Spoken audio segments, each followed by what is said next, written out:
Whole sports all plays. Whole sports all plays. Whole sports all plays. 365, we making up plays. You talking the game, get you to the days. We're high in the court, the dime in the lane. Variety topics, living the same. All presentation, sports information. Hitting the airways, taking the nation. All sport, all plays, like working your faces. Grace at the field, so tie the laces. Whole sports all plays.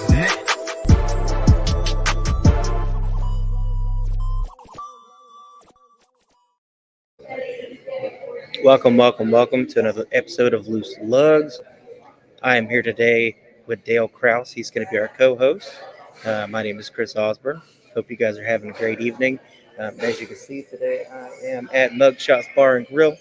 They were nice enough to have us for the evening. It's a great environment. You guys should really try them out if you haven't been here. As you can see the bar behind me, nice and stocked. How you doing, Dale? Doing pretty good. How about you? Good. I'm ready to get this going, man. Oh, yeah. So let's roll right into Kansas talk. It was an interesting race. A lot of playoff drivers were really struggling. I mean, I know the wind was a huge factor, but there was a lot of guys getting in the wall, a lot of guys having blown tires. It seemed like those guys were, I don't want to say nervous, but too much pressure on some of them to get everything out of every lap. What did you notice? Yeah, you definitely don't sleep on the backseat, guys. They definitely put up a good race on Sunday. Yeah, I was a little shocked, going into the race. We had, I think, a 17-point advantage for Ryan Blaney. Then we had just a few points for guys like Kyle Busch, and that was gone. Mid-race, almost everyone from about fourth down in points had at some point in time been in the wall or had a flat tire. I mean, it was almost chaotic for several laps, and it really turned the points upside down. I think if I read correctly, it's 34-point advantage for Elliott, 32 for Hamlin.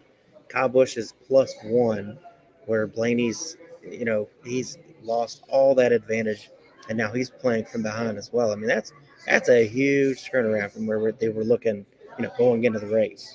Oh, yeah, definitely. And it's left these guys kind of floundering going to Martinsville, which is the hardest place to pass on the schedule. So you're going to have to be aggressive early. For some of these guys, getting any kind of a stage point advantage is a must. I mean, anybody from, fourth, which is Kyle Busch, on down, even Logano, he can point his way in with help and stage points. And it's going to be interesting to see, who's aggressive, who wants to get after it early. What stood out to you at Kansas as far as, who ran well that you thought would run well, that kind of stuff? Yeah, it was definitely a good race. Yeah, the guy that stood out to me would be Larson. He's definitely made a name for himself the past few weeks. Yeah, he did really well, but he's kind of done well all year, so I kind of expected at this point. A driver that I know he didn't get the finish he wanted, but Tyler Reddick, I predicted he would have a good day, and he did. He was running with Larson for a while, had the tire go down. It really kind of messed up, every bit of a good finish for him, but he ran strong, and that team's they've got a lot going for them going into next year. And there's a lot of building blocks these last three races that they can go forward on. Yeah. Let's see.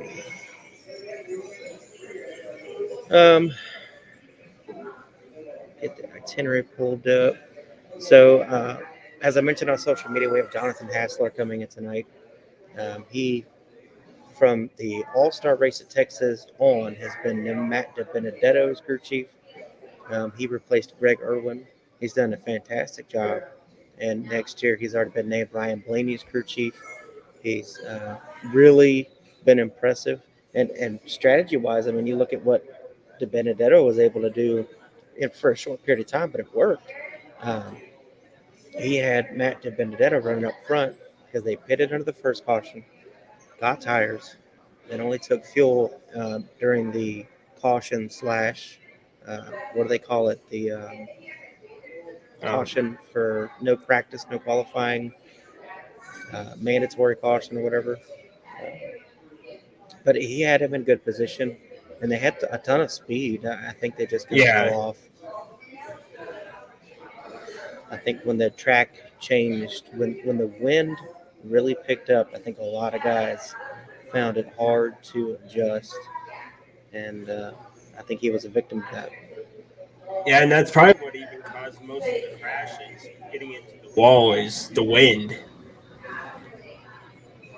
Yeah, it was going straight, almost straight down turns 1 and 2 towards 3 and 4, I believe. I may have that backwards, but you got to imagine these cars are set up and made for a certain amount of downforce, and when you take the nose air away, it's already difficult, and you add in a side wind. I mean, loose in one end, tight in the other, and that's it's hard to Right. overcome for these crew chiefs.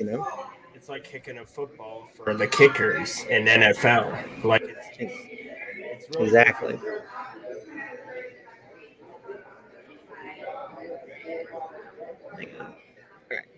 So I was impressed with some of the crew chiefs that were able to make changes. I mean, like Larson was able to stay ahead, which is kind of their thing. Cliff Daniels is really good at making solid adjustments no matter what the issues are. But I was very impressed with several teams. I mean, Martin Truex Jr., his team went through so much yesterday. I mean, they were 2 laps down at one point. It looked like there was no way to get out of that hole, and they ended up with a top 10, I believe. Yeah. I think they finished fifth. Let me check on that. I know they were not supposed to finish anywhere near there, um, but no, he finished seventh. But still, to come back from 2 laps down, looking dismal, to finish seventh is great. That's pretty impressive. But there was a lot of guys that fought that. Before Bush had his run in with the wall the second time, I mean, they had come back and were one of the fastest cars on the track for several laps. So adversity is something these guys go through, and you got to be able to fight it. Yeah, it was definitely not. It was definitely not Kyle Busch's day. I don't know. Did you hear him on the radio a few times in the car? Yeah, he was pretty upset with Bubba Wallace, and Yeah, I don't understand that. yeah. I Everybody quite didn't get it. everybody has the same right to race. I mean, they have sponsors on the car. They have obligations to their teams. As long as you're not, putting them in danger or you're not spinning them, race around it. Do what you would normally do if it was any race. Um, Right. so he's kind of a crybaby to me. I hate to say it like that, but he whines a lot about a lot of things that I don't think should matter.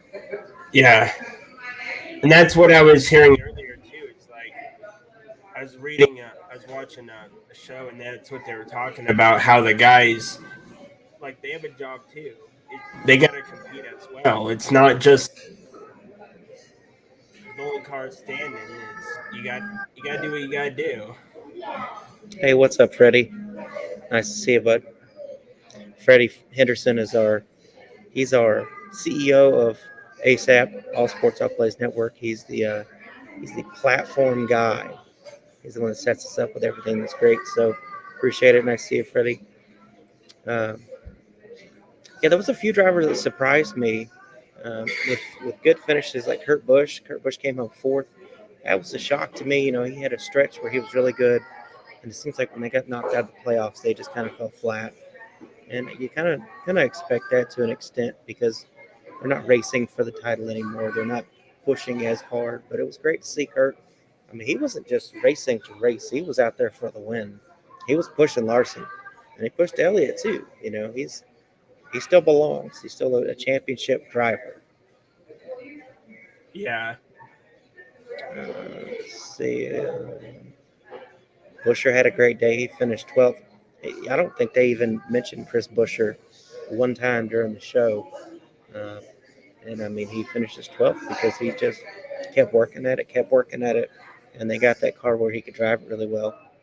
Um, and I think the biggest victim of this race, obviously Ryan Blaney, coming up way short with the problems he had. I mean, when his car was done, it his points went from at one point I think even when he made it back, he was 18 to the good, and now he's 3 points out, 2 or 3 points out. Oh wait, no, he's 1 point out. But I Yeah, mean at one point. that erases any advantage he had. You know, period. Going to Martinsville, he's gonna have to race perfect. He's racing Kyle Busch. He's racing uh, some of the best in the sport. I mean, you look at the guys that are above the cut line. You've got two guys that have not won a championship, and then you've got guys that have. You've got Elliott. You've got Kyle Busch. I mean, these are champs. So he's gonna have to be perfect. And Yeah, it's definitely going to be a strategy to see it come together. yeah, yep. And then I don't know. I'm looking forward to Martinsville. I know, like I said, it's the hardest place to pass on the schedule. Period. I don't think the drivers would disagree. It's where you get frustrated. It's where you're faster, but as the driver that's in front of the faster car, you don't pull over and just give it to them. You got to make them race for it. You got to make them earn it, and it frustrates some of the best. The guys like Kyle Busch, he's going to be pretty mad the entire race because he expects people to move out of the way, and nobody's going to do that. I wouldn't. I don't care who you are. Oh yeah, I mean, like I said earlier, they got a job as well, right? They got Absolutely. sponsors. They got, you know, Yeah, if I have a sponsor that's paying millions, I'm not moving over for anybody. If they pass me clean, they pass me clean. But I'm out there to support my team, support my sponsors. So I know that was a big discussion, all week leading up to Kansas is how do you see the relationship between driving as a non-playoff driver versus running with the playoff drivers? And it's a mixed bag. Some guys are going to say, well, you shouldn't be there. You should let us go by. And those are the guys in the playoffs. And then you've got, the guys that are out saying, I've got a paycheck to earn too. So it is what right. it is. It's like football. If the hole opens, you go for the hole. Right. Like, if it's there, go for it. Absolutely. And that's kind of words to live by in every sport. Anyway, so yeah, I'm very much looking forward to see what we get with Martinsville. Uh, my picks, I think Daley Hamlin wins the race. He's been, really good at Martinsville through his career. Uh, I don't think a non-cut line driver wins it, meaning somebody below. I don't think any of those guys. Martin Truex would be the one, but I just don't think that Logano's. The Fords have not had the speed for a while. Uh, Toyota kind of caught up to Chevy, and they've gone back and forth, but it's been a Chevy Toyota show for months. Uh, so I just don't see them pulling out a miracle. And if they do, do you trust a Ford that struggled all year to run toe to toe with the teams that have dominated the season, Hendrick and Joe Gibbs, and in a winner take all scenario, I don't see them putting forward the best possible car in one race. That you could say the same for Hendrick and Joe Gibbs. They're going to put the best car out, and I don't think the Fords can run with them. What is your take on that? Yeah, I think Ford has a lot of stuff that they got to work on before they even become contenders in there. I would agree with that. And the next gen car is going to. I'm hoping it levels the playing field because I don't like to see Chevy winning, 15, 18 races, and I don't like to see anybody win that many. You like to see an even platform and everybody have a chance. And I watched, well, just like you did. Hey, Mr. Hassler, how we doing? How's it going? Good, good. Nice to meet you. You too. Welcome to the show. So we'll run right into Mr. Hassler's portion. He is the current crew chief for Matt DiBenedetto. He has been since the All-Star race. Done a fantastic job. Been watching very closely. Uh, and next year, Ryan Blaney is crew chief. Congratulations on the move and staying with the organization. Yes, congratulations. Thank you guys very much. So you guys are saddled in, ready for a good run here at Martinsville. Uh, what are you guys doing strategy-wise to make sure you're ready for this race? Yeah, I had the opportunity to actually work with Matt at the first race at Martinsville early in the year. So this will be the only track this year that I'll get to go to twice with him. So I'm looking forward to that. We had a really eventful day at Martinsville in the spring. We battled through a couple of on-track accidents, a lot of damage on the car to come back with a 12th place finish. So I'm looking forward to the opportunity to kind of give him my thoughts on setup and hopefully not have to deal with all those damage items like we did in the spring. Yeah, that was a crazy race. Kansas was a crazy race, and we were just talking before you joined. You guys were in great position after the first pit stop, and then to come down and get tires and then set yourself up to just take gas on the mandatory stop. And you guys had some really good speed. I was very impressed. It seems like when the weather changed, everybody struggled. Yeah, we honestly, I thought we started off okay, but then it was probably one of our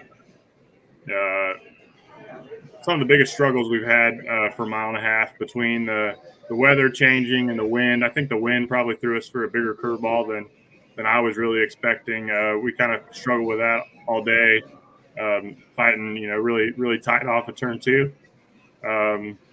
We got decent, in the middle of the race, but at that point we'd kind of gotten a lap down and then 2 laps down, and it's really, really hard to recover and just weren't able to come back and get the finish that I thought we were capable of. It was definitely a little bit disappointing, but exciting to go on to Martinsville and Phoenix, where Matt has run well in the past.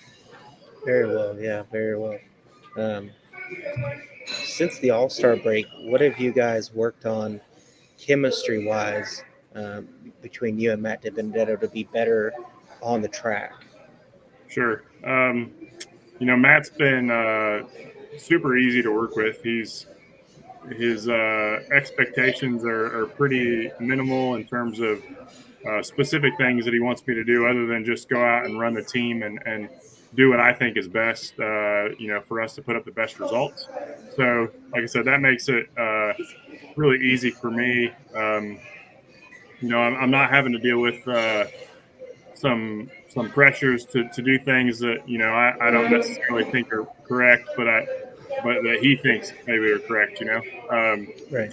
So yeah, it's just been a lot of just we tried to kind of reboot with him when I started, and give him a lot of the same things in the race car that I knew that were in the Penske cars, that they were able to have success, and then from there we've been able to sort of pick apart a few different things that Matt has liked in the cars and try to apply those as we went forward. Gotcha. Dale, do you have a question for Mr. Hassler? Can't think of any at the moment. It's okay. I've got a pretty good one for you, though. So going forward next year with Ryan Blaney, Wood Brothers is a great organization. They have this technical alliance, and it's a team setting. But how much do you think is going to change from the Wood Brothers workshop to Penske workshop? Sure.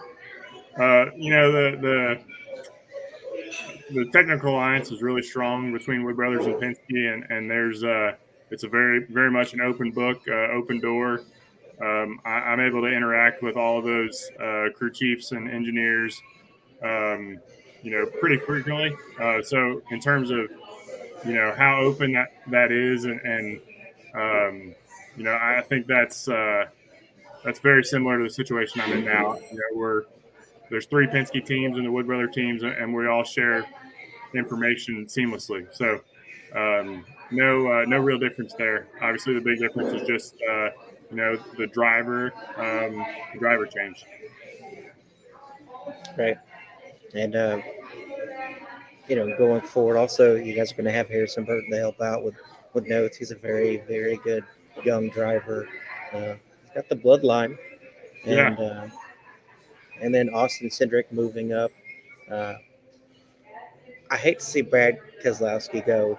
I know he's meant a lot to Penske, but you guys, I think, are in really good hands with Cindric and Burton coming on. Those guys are young, great talents, and I think Cindric's a generational talent if he gets the right atmosphere to grow, for sure. Uh, Blaney's not much to take away from that either. He's an excellent driver. Uh, very much looking forward to seeing you guys work together next year. Um, as far as the 12 car goes, uh, when we get to Daytona, uh, there's the next gen car. You've got all these unknowns. Have you been working with Blaney with the testing, or is that something you've only been working with Matt DiBenedetto? yeah, I did a little bit of testing, honestly, early on in the season for the next gen car before things sorted out for me to be with the 21 team. So as it turned out, I actually did a test at Texas with Ryan in May. Before, like I said, any of this had ever panned out, and that went really well. It was good to have the opportunity to work with Ryan and understand kind of what he wants in the car. Um, and it was good, I think, for me, to showcase a little bit of what I was about. I thought we had a good test, and we showed up, and we, within a couple of runs, I felt like we had the car driving pretty well, and then we just, worked on different items to try and make speed and try to understand the race car. And then, just a couple weeks ago at the Charlotte Oval or Roval, I had the opportunity to work with Ryan kind of officially for the first time, and the rest of the 12 car.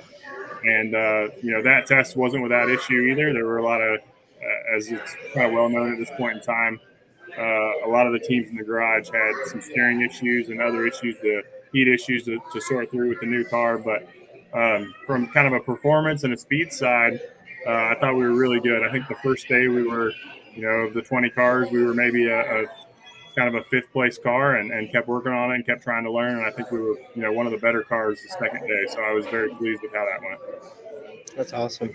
I had heard about the steering issues and the heating. It sounds like the heating issues they're going to be able to work on before you guys get to Daytona. I don't really know anything about the process to fix the steering vibration. Hopefully, it's something they can address and get done here pretty quickly. Um, One more big question. When it comes to sim racing, a lot of these drivers have gone crazy with rigs and that kind of stuff. I know you're a crew chief, but you can't tell me you don't hop in the sim once in a while and see what you can do. It's honestly been something that I have wanted to do. We're between the iRacing and even time at the Ford simulator. I've always wanted to kind of get in and take a few laps, but it's something that hasn't honestly worked out yet. And with my between my family life and work life, I haven't found the time to do it, but I would definitely like to at some point. I've raced when I was growing up, like a lot of people, and certainly at some point I think I'll give it a shot. Definitely do it. I think it would be beneficial to you. You say, well, this track bar is giving me fits. I'm going to work on this. Hop in the sim yourself. I don't need you, Blaney. I'm good. I got this. But anyway, no, that's pretty cool. I had done a lot of research on the sim status. We had Keegan Leahy on the show last week, and he was talking about how much time he puts in, and it's astounding. 40 hours a week in a sim Yeah. versus, I don't know how much Matt DiBenedetto or Ryan Blaney used, but we also had Anthony Alfredo on the show, and he was saying, anywhere from 5 to 15 hours is a decent week, and you mix that with the meetings you guys have, and I don't know how you guys have time for anything. I really don't. Yeah, it's definitely it's a busy schedule. It's on the go all the time, and always trying to prioritize the best way to spend your time to help your team. And I feel bad for Jessica Morse. I blow her email up constantly trying to get you guys on the show and do interviews, and I really appreciate her helping us out. And I don't know, man. I'm pulling for you guys this weekend. I have a soft spot for Mr. Matt. He's been a great driver, and we did an interview before Las Vegas, and he has been excellent in the Cup Series, and I really hope he gets a big shot somewhere next year. He deserves it. Absolutely, Matt's done a good job, and I'm looking forward to going to represent the Wood Brothers at Martinsville. Had the opportunity to go spend a day at their shop in Stewart last week with Lane and Eddie, and kind of go through some of the cars that are in the museum, and hear just a few of the stories that they have. There's thousands of pictures in that shop, and I think for every picture, there's probably 10 to 15 stories that they could tell. And like I said, I had the opportunity to spend an hour with them, and really, I think on a scale of 1 to 10, I probably 1 out of 10 understood what it meant to work for the Wood Brothers, and I think at this point, I have a huge, even bigger appreciation for it. It's a great opportunity, and the run for them at Martinsville, obviously at a track that they call their home track, is it's a great opportunity, and I would love to get their 100th win right there. Absolutely, I'm excited. It's going to be a crazy race. They picked the right tracks for these end of the round races. I mean, Bristol was a mess, but hopefully Martinsville is just some good old fashioned banging, and everybody gets out without throwing any helmets, and we move on to Phoenix. I think there'll be a lot of beating and banging, and a lot of entertainment during and after the race. I think so too. But I really appreciate you joining us tonight, and good luck. Like I said, this weekend, I know you guys are going to do well. It's a good track for Mr. Matt, and you've done an exceptional job since taking over the All-Star race, and I look forward to following you next year with Ryan Blaney as well. Thank you all very much. Have a good one. You too. Thanks.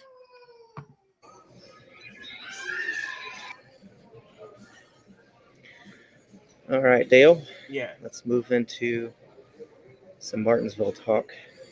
All right. So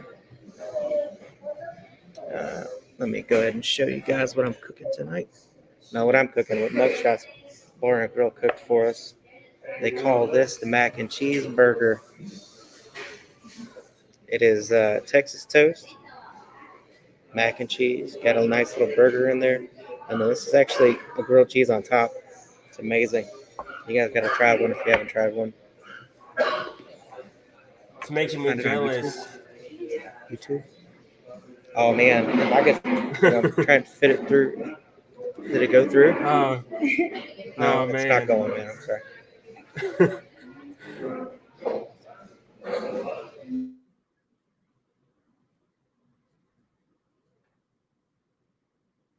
Martinsville. Martinsville.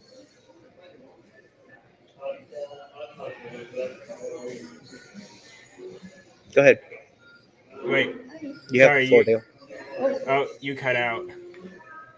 Oh, I was saying, go ahead and let us know who you think wins Martinsville, and Okay. who wins and makes it to the next stage. It's going to be a tough battle, I think. Do you think we're going to see backseat drivers again this week? Probably. Yeah. I would assume so. I don't know. I'm liking Larson. I think Larson's going to keep his streak going. I don't. Winning 4 in a row is not easy. I don't think if Elliott keeps it together last week, I think Elliott has a good run at him. He was knocking off a tenth and a half every lap. I think he would have been there at the end. Uh, but to win 4 in a row, I'm not going to say Martinsville's not his track, but statistically, it's not his track. Uh, I really do think Denny Hamlin's probably, he or Martin Truex Jr. are the two that probably steal this one. I Yeah. think they've got the best chance, and nothing against what Hendrick's done because they've been amazing all year, but I do think that this is a Toyota style race. This is that rugged win it kind of race for them. Who are your 4 picks to advance to the Phoenix race? Let's see.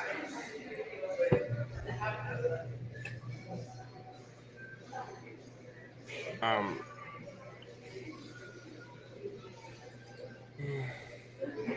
Oh. Hold on. I'm just. We know. I think Larson's. But he's already locked in. So. You there, Chris? Okay. Yes.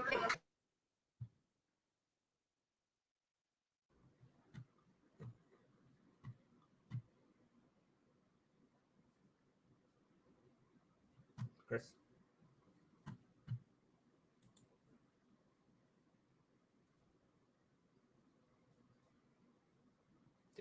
Some Chris.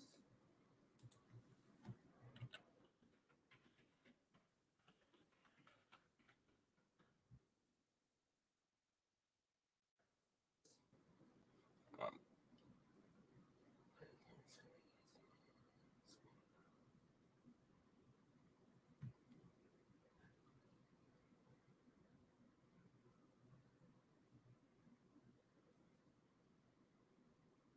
oh, we lost Chris. All right. Let's see. So far, the ones in the playoffs are Larson. Larson's locked in. Chase Elliott, Hamlin, Kyle Busch. The ones that are faced and eliminated after Martinsville are Blaney, Truex, Kalowski, and Logano.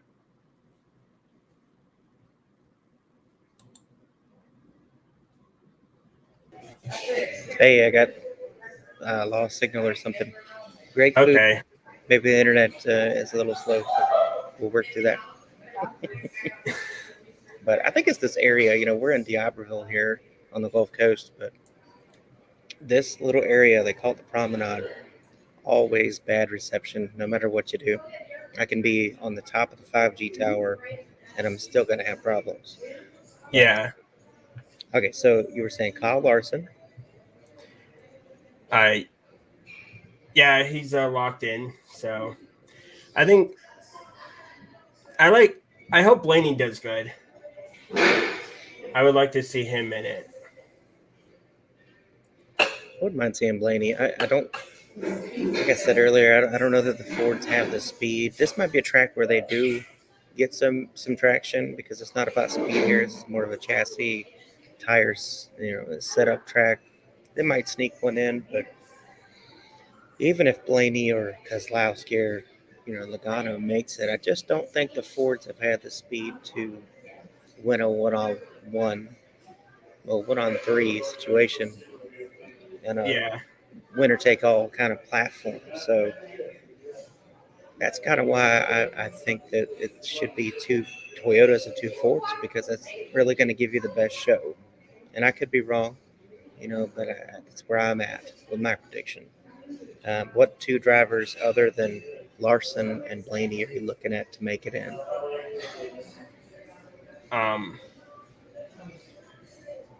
Hamlin. I think Hamlin is gonna. He's so far doing decent. I think Hamlin's got a good chance with Chevy. I think Kyle Busch, to me, he's the 4th. Might be Tricks, like I said. I think the sleeper is Logano. If there is a Ford, he's in winner take all mode. He doesn't care clearly he doesn't care if he wrecks somebody. That's not a thing to him. So he's the guy that if there is a sleeper, and I'm picking a Ford, I think Logano's that guy. I read an article a few weeks ago where I said Brad K's on his way out. They're not going to give him number one equipment, and it's nothing against him, but they're going to keep things in a situation where it'd be Blaney or Logano, in my opinion, and it's just a pecking order. You got a guy that's leaving the organization. There might be some inside the organization that say, "I would love to see Brad Keselowski, win it on the way out the door," but then you got the same group that might say, "You know what? Let's keep it here. I don't want Brad to have that trophy on his way out the door." You know what I mean? Yeah.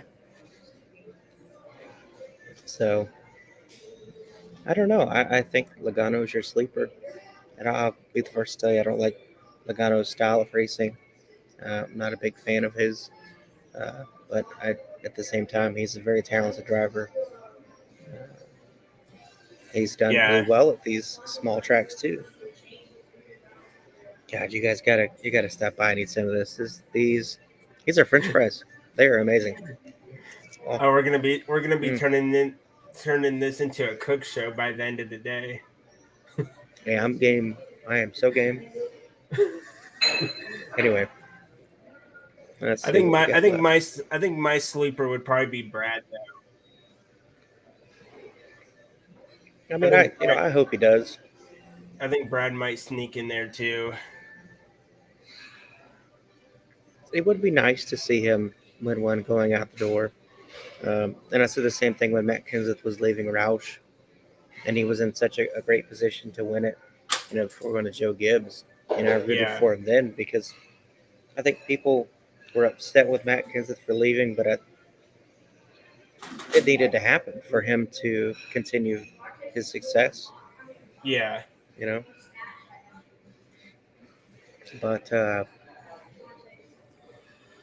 so yeah, it would be nice to see it. And actually, there's never been an instance where a driver won the championship and switched teams the next year. That hasn't happened yet. But Brad might be that guy. And as far out as he is, Logano's in the same equipment. He's got a great crew chief in Todd Gordon. No, Paul Wolf. Getting him mixed up. Paul Wolf, who was Brad Keselowski's crew chief. But all these Penske crew chiefs are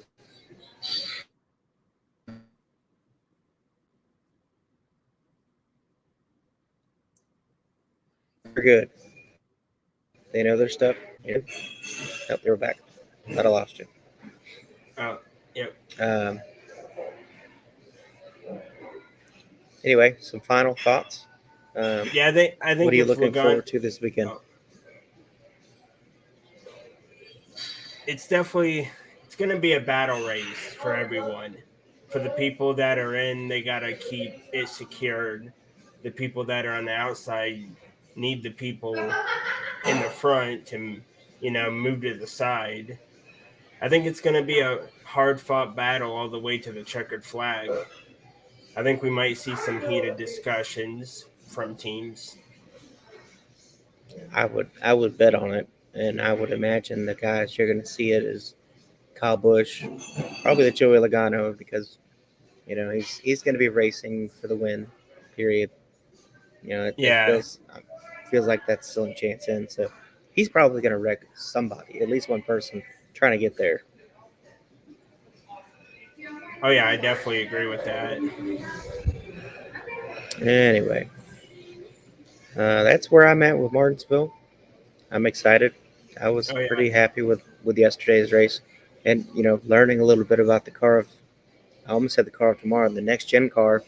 With them focusing more on the underbody because it's going to help in traffic. That's awesome because this Yeah. car they currently have, once you take the air off the nose, these things don't drive well. The drivers can't stand the dirty air, and the cars just don't handle well. So it's going to be good to see a car that can maneuver through traffic without the dirty air. Yeah. I also think NASCAR needs to look into more progressive bank tracks like Kansas. Can you imagine how fun it would be to run at Martinsville with about 8 degrees, 5 to 8 degrees banking on the outside groove? I mean, we'd have a lot more passing at this place. It'd Oh be yeah, but fun. that's what makes Martinville so fun to watch, right? Is that it's hard to pass. That's what makes it But so interesting. I would definitely agree, but I would like to see them, look for tracks that are progressively banked or make so. They own, I think, 11 tracks. NASCAR does. Uh, Yeah. so they could do some. I mean, Atlanta's in the middle of a repave right now. Put a little banking on it and see what happens. But man, I think that's it. Do you have anything you want to add? Not really. I think it's going to be a good race. I think we're going to come back and we'll see what happens. I'm excited. Thank you to Dale Krause for being our co-host. Oh I'll yeah. see him again soon. I also want to thank ASAP Sports Network for putting on the production side of this show. Sports Culture Media, that's where I work with. There's some great people, and Tony and Jay are production managers. Those guys have done great work getting us in the right position and making the show look good. And Indeed. also, big thanks to Mugshots Bar and Grill. They've been excellent. Staff's been excellent. They've been trying to stay out of the way, but I told them, hey, just walk right up, be in the show. Hey.